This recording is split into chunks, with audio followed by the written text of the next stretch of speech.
Hello, Sylvia. I think the first thing we'll look at is, of course, the narrative around the tariffs.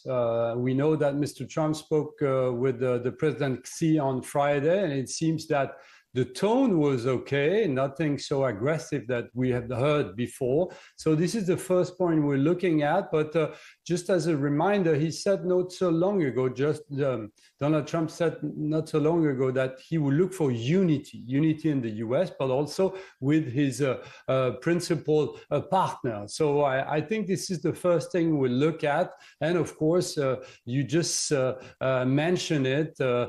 He will also declare national energy emergency, and that will be very important for the US consumers. So based on all of that, what is the right position? How are you thinking about the portfolio amid all of these potential changes under Trump 2.0? So we think that the narrative of Trump trades is just beginning its next chapter. We know that the next 4 years will offer a blend of challenges and reward. On one side, you know that the US job market remains tight.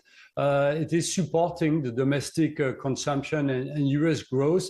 But this dynamism is also explaining the end of the disinflation trend in the US.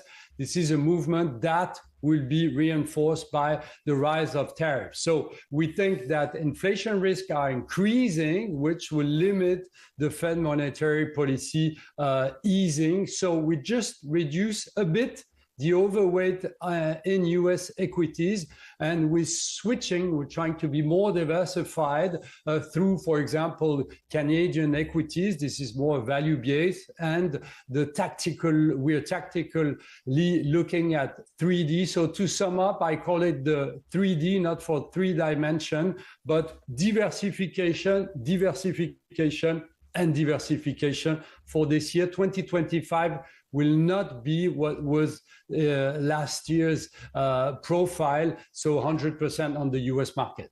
Interesting. Given all of the calls there for diversification, I would like to get your thoughts on cryptocurrencies, because obviously we're seeing further momentum for crypto as prepared to see Donald Trump in the White House later today.